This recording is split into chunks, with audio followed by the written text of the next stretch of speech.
All right, class, in this last video of chapter 4, we're going to look at Heron's formula. This is for when we want to solve for the area of a non-right triangle. And so it looks a little crazy, but it's really not that bad to put to memory. So here we have the square root of s, where s is going to be equal to 1/2 the sum of the sides. So if you drop down, what in the world does s equal to? Where did s come from? Well, it's s for sides, s for sum.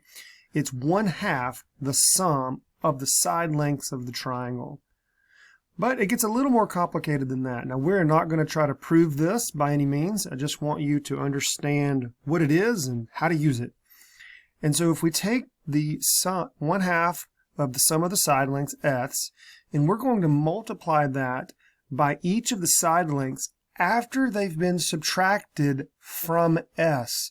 So s minus a times s minus b times s minus c. All of that times s, and then you take the square root.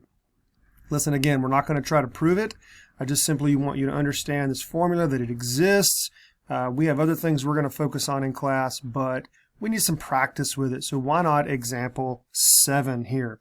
And we have a triangle, XYZ. We know 3 side lengths, 51, 45, and 38 inches.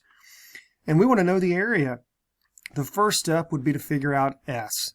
And we're going to add up all the side lengths, multiply by 0.5, and get a value of 67.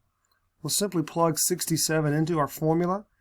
And we're going to subtract 38, 45, and 51, all from 67, individually, of course, though, right here, all individually. Where's my cursor? There it is. And then we'll multiply those values times 67 and take the square root of each number. And that's it.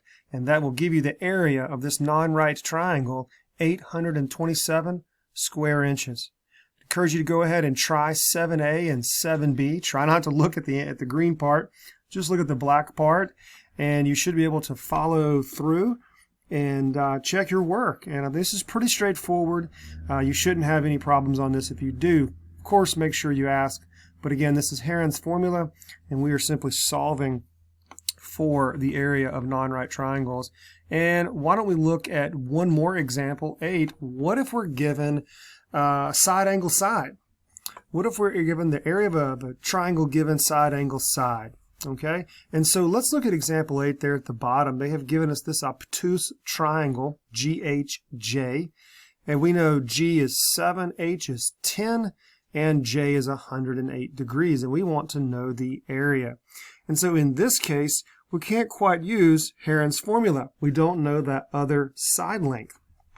And so what if we just use these formulas they provide? Area equals 1/2 GH times the sine of J. Now, if you look at the top, we've used the letters A, B, or C. And again, if we're doing the sine of A, we're going to use 1/2 of the product of the other two sides. Notice that continual pattern. If we're going to use the sine of B, then we're going to multiply the other two adjacent side lengths. If we use C, we'll use A and B. And we're going to take 1/2 of those. All of it's a play on our basic trig functions. Again, we're not going to try to prove this. In this case, we're just simply going to take the formulas and apply them appropriately.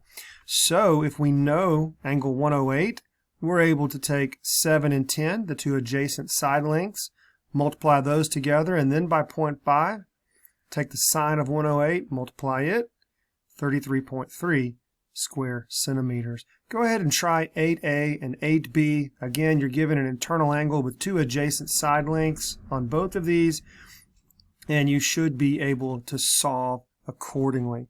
All right, guys, I hope that helps. You can rejoice that that's all the material for Chapter 4.